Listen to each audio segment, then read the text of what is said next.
Hello दोस्तों। कैसे हैं आप सब? आई होप आप सब अच्छे होंगे। मेरा नाम है पीयूष वर्मानी और मैं हूं एक सेबी रजिस्टर्ड रिसर्च एनालिस्ट। आज की इस वीडियो में हम रिव्यू करेंगे आने वाली एक एसएमई आईपीओ को, जो है सतकरतार शॉपिंग लिमिटेड का। क्या करती है ये कंपनी, कैसे हैं इसके फाइनेंशियल्स और क्या इस एसएमई आईपीओ को आपको सब्सक्राइब करना चाहिए। ये आईपीओ ओपन हो रहा है 10th ऑफ जनवरी से and will be getting closed on 14th of January. Satkartar shopping limited, ये कंपनी स्टार्ट हुई 2012 से, so it is almost 12-13 year old company. Company का काम है मेडिसिन और हेल्थ केयर प्रोडक्ट बनाने का, but based on Ayurveda only. ये कंपनी के जो दो ब्रॉड कैटेगरीज है प्रोडक्ट्स बनाने की, जिन पे ये कंपनी फोकस करती है।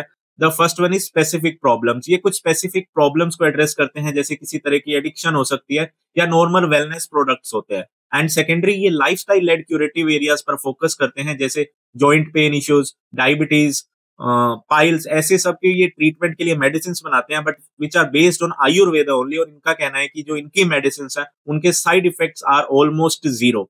ये लो साइड इफेक्ट्स वाली मेडिसिन होती हैं, ऑल्दो इसके ट्रीटमेंट में थोड़ा टाइम ज्यादा लग सकता है, बट बेसिकली इसका आपके किडनी लीवर पे किसी तरह का कोई इफेक्ट नहीं पड़ता।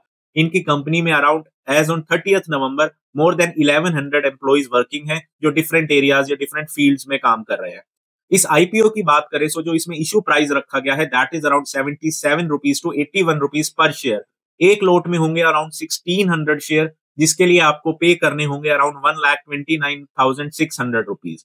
इस टोटल आईपीओ की बात करें सो जो टोटल आईपीओ है दैट इज अराउंड 33.80 करोड़, और completely it is a fresh issue. कुछ भी इसमें ऑफर फॉर सेल नहीं है। रिटेलर्स का कोटा है 35% का, और कंपनी का कहना है वो ये सारा फंड यूज करना चाहते हैं to meet the expenses of unidentified acquisition in India और अब्रॉड। एंड सेकेंडरी, जो मार्केटिंग एडवर्टाइजमेंट ये कंपनी करती है उसके लिए जो एक्सपेंसेस हैं वो ये कंपनी बेसिकली इस आईपीओ के फंड के थ्रू करना चाहती है।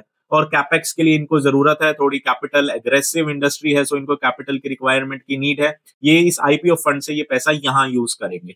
अब बात करते हैं कंपनी के फाइनेंशियल्स की, बिकॉज कंपनी का फाइनेंशियल्स कंपनी की हेल्थ बनाता है कि आपको ऐसी कंपनी में इन्वेस्ट करना चाहिए या नहीं।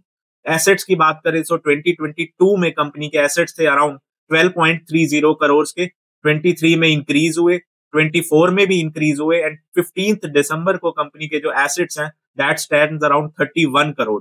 सो ऑलमोस्ट 2.5 टाइम्स एसेट हो चुके हैं कंपनी के।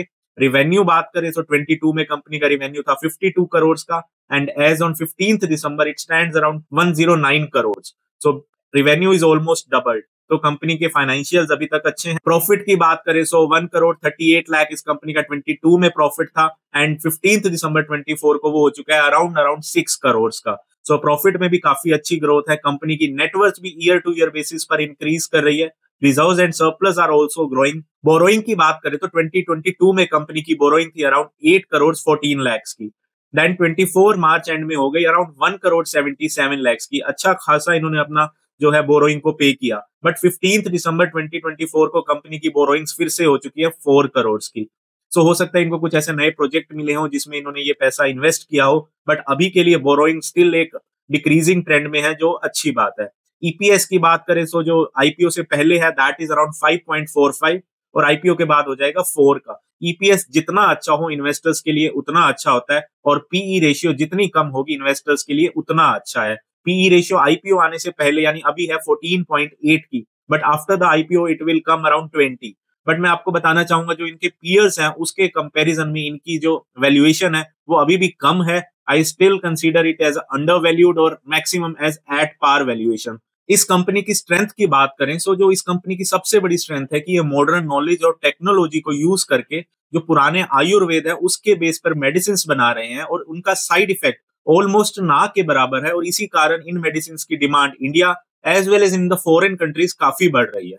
एंड सेकेंडली, जो इनकी एनोनिमिटी पॉलिसी है कि ये कस्टमर्स का नाम इशू कभी डिस्क्लोज नहीं करते, उसी कारण कस्टमर्स का जो इस कंपनी पे ट्रस्ट है वो बना हुआ है। बात करें रिस्क एसोसिएटेड की, सो जो इस कंपनी के साथ सबसे बड़ा या फिर इस इंडस्ट्री के साथ सबसे बड़ा रिस्क है वो है गवर्नमेंट की गाइडलाइंस, बिकॉज वो थोड़े थोड़े टाइम में चेंज होती रहती है और उसके अकॉर्डिंग कंपनीज को अडॉप्ट करना पड़ता है, वो सारी गाइडलाइंस फॉलो करनी पड़ती हैं। एंड सेकेंडली, जो कंपनी के प्रॉफिट मार्जिन है वो कुछ खास अभी तक ल्यूक्रेटिव नहीं है। अराउंड 5 to 7% के प्रॉफिट मार्जिन पर ये कंपनी काम कर रही है, जो काफी कम है। अगर ये कंपनी आगे एक्सपेंशन को देखती है या कैपेक्स के बारे में सोचती है तो इनको अपने प्रॉफिट मार्जिन को जरूर इंप्रूव करना पड़ेगा। नाउ द मेन क्वेश्चन, क्या इस एसएमई आईपीओ में आपको अप्लाई करना चाहिए? अगर आप एक लो रिस्क इन्वेस्टर हैं, then you should never invest in any SME IPO, because ये कंपनीज अभी बहुत ज्यादा रिस्की हैं, नेसेंट स्टेज पर हैं। सो लो रिस्क इन्वेस्टर के लिए ये सुटेबल नहीं है। अब बात करें medium and high risk investors की, तो वो इस एसएमई आईपीओ को अप्लाई कर सकते हैं, बिकॉज कंपनी के फाइनेंशियल स्ट्रॉन्ग है, कंपनी का जो बिजनेस मॉडल है, जो ये प्रोडक्ट्स बना रहे हैं, वो सस्टेनेबल है, और उसकी डिमांड जो है India as well in foreign markets में बढ़ रही है। बट मेक श्योर इन एसएमई आईपीओ में इन्वेस्ट आप तभी करें अगर आप इस स्टॉक को लॉन्ग टर्म होल्ड कर सकते हैं, और कुछ चीजें आपको मॉनिटर करनी पड़ेंगी। जैसे मैं जब इनका आरएचपी स्टडी कर रहा था, तो उसमें मेंशन था कि कंपनी के ऊपर कुछ जीएसटी या इनकम टैक्स रिलेटेड केसेस अभी चल रहे हैं। सो ऑल्दो उसमें जो पेनल्टी थी वो कुछ खास अमाउंट की नहीं थी इस कंपनी के लिए, बट स्टिल आपको उन केसेस को ट्रैक करना पड़ेगा। एंड इनके प्रमोटर्स पर तो नहीं, बट एक दो डायरेक्टर्स पर कुछ क्रिमिनल केसेस भी फाइल्ड है। सो इन सब जब केसेस की आउटकम आएगी, उसके बेस पे स्टॉक प्राइसेस में काफी वोलेटिलिटी देखने को मिल सकती है। वैसे ही ये एसएमई कंपनी है, तो स्टॉक प्राइसेस वोलेटाइल ही होते हैं। तो इसमें इन्वेस्ट करने से पहले अपनी रिस्क एपेटाइट जरूर देखिए, और एक बारी कंपनी के बारे में रिसर्च जरूर कीजिए। लिस्टिंग गेन्स की बात करें, सो अभी तक जो लिस्टिंग गेन एक्सपेक्टेड है, that is around 20% to 30%। But listing gain specially in case of SME IPO सबसे ज्यादा मैनिपुलेटिव होते हैं, बिकॉज इन्हीं सब चीजों को देख के रिटेल इन्वेस्टर आईपीओ में अप्लाई करता है। सो अप्लाई करने से पहले एक बार रिसर्च जरूर कीजिए, और उसके बाद ही किसी भी एसएमई आईपीओ में इन्वेस्ट कीजिए। और इस आईपीओ से रिलेटेड अगर अभी भी आपको कोई डाउट है या आपके पास कोई क्वेश्चन है, तो आप मुझे मैसेज कर सकते हैं, कमेंट कर सकते हैं। I will surely reply to that. I hope ये रिव्यू आपके लिए हेल्पफुल रहेगा। Thank you, and do subscribe me for such meaningful content.